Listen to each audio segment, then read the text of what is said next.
Question आसान है, ये तो हम लोग सोचते हैं कि भैया लंबे हैं, इसमें एक कॉन्सेप्ट लग रहा है 24 में। कॉन्सेप्ट कॉन्सेप्ट कॉन्सेप्ट कॉन्सेप्ट बढ़िया। क्वेश्चन नंबर 24 स्ट्रेट लाइन का एक बहुत ही उम्दा सा कॉन्सेप्ट लग रहा है। क्वेश्चन उसके बाद बिल्कुल धराशायी हो जाएगा, उसके बाद कुछ नहीं बच रहा है इसमें। 24 के अंदर जो एक कॉन्सेप्ट लग रहा है वो देख लो, वो ये है कि भाई साहब अगर दो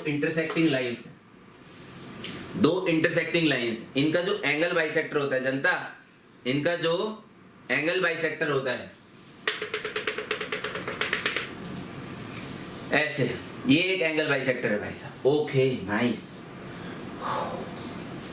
दो इंटरसेक्टिंग लाइंस के जो एंगल बाइसेक्टर होता है, तो इसमें जैसे मान लीजिए इस लाइन को L1, इस लाइन को L2 बोला जा रहा है, ठीक है। तो L1 पे यदि कोई पॉइंट है, L1 पे यदि कोई पॉइंट है P।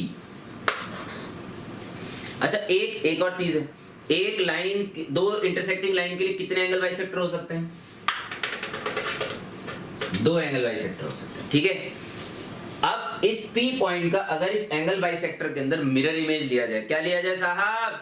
मिरर इमेज लिया जाए, तो वो मिरर इमेज L2 पे लाए करेगी, चाहे इस वाले बाइसेक्टर के अलोंग लो, चाहे इस वाले बाइसेक्टर के along, P double dash P dash, वो L2 पे लाए करेगी, बस। This is the concept. किसी भी एंगल बाइसेक्टर के अलोंग एक लाइन पे लाए करने वाले पॉइंट की मिरर इमेज दूसरी लाइन पे लाए करती है।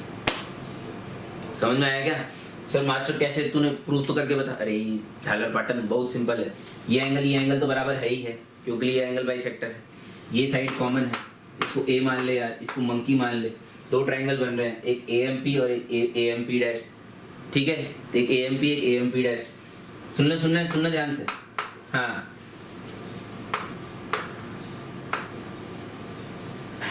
ये एंगल बराबर हो गए, है ना। ये कॉमन साइड हो गई, ये मिरर इमेज ले रहे थे आप इसकी, तो ये 90 डिग्री है। तो अकॉर्डिंग टू RHS RHS जो भी आप लोग लगाते हैं, these two triangles are congruent। अरे ये भी बराबर है भाई, सही है, खत्म बात। P डैश जो मिरर इमेज है तो किस पे लाया करेगी? दूसरी लाइन पे लाया करेगी, ठीक है साहब। अब ये क्वेश्चन क्या बोल रहा है? ट्राइंगल ABC कोऑर्डिनेट A दे रखे हैं भाई साहब 0,0, ठीक है। लो सूगला से ट्राइंगल बना लो, और तो क्या करो, कितना सूगला बनाओगे मतलब, ठीक है। ये कुछ नहीं है ना, आइसोसेलेस है ना इक्विलेटरल है, कुछ नहीं है भाई साहब। ओके, A के कोऑर्डिनेट दे रखे हैं भाई साहब 0,0, देखना समझना। A के कोऑर्डिनेट क्या दे रखे हैं भाई साहब? 0,0, ठीक है साहब। Equation of the internal angle bisector of angle ABC, इसको B मान लेते हैं, इसे C मान लेते हैं। तो ये जो B वाला एंगल है ना, इसका जो एंगल बाइसेक्टर है, इसकी इक्वेशन दे रखी है भाई साहब मेरे को, ठीक है साहब।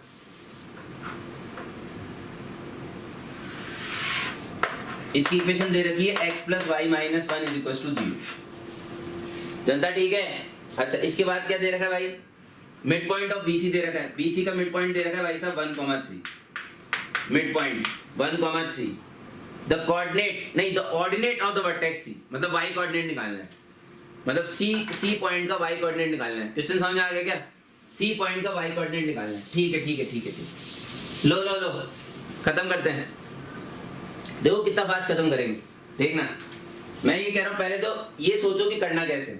मैंने ये बोला भाई साहब इसकी मिरर इमेज ली, वैसे एंगल बाइसेक्टर लग नहीं रहा, थोड़ा और ऊपर होना चाहिए था, बट ठीक है, क्या कर सकते हैं। इसकी BC की जो मिरर इमेज है वो AB पे लाया करेगी, इसको P पॉइंट मान लेते हैं थोड़ी देर के लिए, जिसके मिरर इमेज निकालनी होती है ना, उसे P मान लेते हैं, अच्छा लगता है। तो P डैश जो है ना वो AB पे लाया करेगा। अगर P डैश के कोऑर्डिनेट आ जाते हैं, यानी कि AB पे दो कोऑर्डिनेट आ गए, समझो ना, देखो कितना सिंपल है यार। पहले वर्किंग वो तो देख लें, करूंगा कैसे दिमाग के अंदर। P डैश के कोऑर्डिनेट आ गए मिरर इमेज फॉर्मूले से। AB लाइन पे अगर 2 पॉइंट पता हो, AB लाइन पे अगर 2 पॉइंट पता हो तो AB लाइन की इक्वेशन आ जाएगी, उसे एंगल बाइसेक्टर के साथ सॉल्व करूंगा, कौन आ जाएगा? B आ जाएगा यार। अगर B पता पड़ गया, मिड पॉइंट पता है, तो C भी पता पड़ जाएगा यार। खत्म हो गया क्या?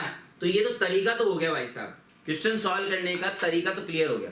अब भैया मिरर इमेज का फॉर्मूला, इसके कोऑर्डिनेट x2, y2 मान लो।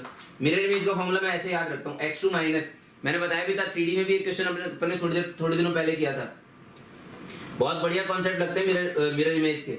x2 minus x1 upon x का coefficient 1 is equal to y2 minus 3 upon y का कोफिशिएंट कितना 1 is equal to minus 2 times इस पॉइंट के कोऑर्डिनेट को इसके एक्सप्रेशन में रख दो भाई साहब, कितना आएगा 1 प्लस 3 4 4 माइनस 1 3 अपॉन x और y के कोफिशिएंट्स के स्क्वायर का सम कितना आया 2 2 2 कैंसिल, समझ रहे हो क्या? ये हो गया 1 minus 3 plus 1 minus 2 minus 3 0 minus 2 comma 0 आया भाई साहब मिरर इमेज जनता माइनस 2 कॉमा 0 समझ लो भाई माइनस 2 कॉमा 0 ओके। ए पता है पी डैश पता है तो ए बी लाइन की इक्वेशन लिख सकता हूं भाई, वैसे दिख रही है सीधे सीधे y कोऑर्डिनेट 0 यानी दोनों x एक्सिस पे हैं, सही बताऊं तो दोनों x एक्सिस पे लाया करते हैं। x एक्सिस की इक्वेशन क्या होती है y इज इक्वल टू 0 यानी कि b पॉइंट का b कोऑर्डिनेट का जो y कोऑर्डिनेट है वो तो 0 है पक्का, b जो भी पॉइंट है उसका y कोऑर्डिनेट क्या है 0। अच्छा x कोऑर्डिनेट निकालने की जरूरत है? अरे नहीं है भाई, तेरे से ऑर्डिनेट ऑफ c पूछा था, ऑर्डिनेट ऑफ c पूछा था, b के कोऑर्डिनेट निकालने का कोई फायदा नहीं है। ये तेरे को जैसे ही पता पड़ा ना 0 है क्वेश्चन खत्म। मिड पॉइंट 3 होना चाहिए, मिड पॉइंट 3 होने के लिए x कोऑर्डिनेट कुछ भी हो I don't care, y coordinate 6 होना चाहिए तभी तो 6 प्लस 0 बटा 2 3 होगा, खत्म होगा क्वेश्चन। मेरा क्वेश्चन तो खत्म हो गया। तुम्हें कौन सा नोबेल पुरस्कार लेना है भाई? नहीं तो b के कोऑर्डिनेट भी निकालूंगा मैं, c के कोऑर्डिनेट पूरे निकालूंगा। क्यों भाई?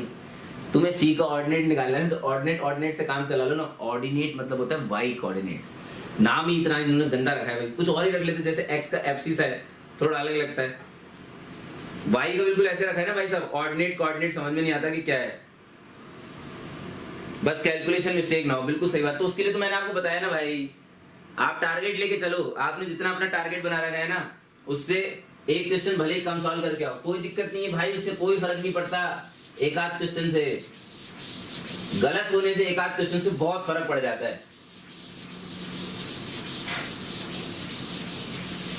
पढ़ाई तो अपन सभी करते हैं, दिक्कत लालच, बस दिक्कत लालच है, लालच।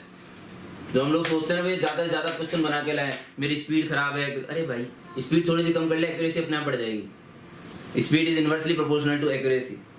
तेज तेज तेज तेज करने के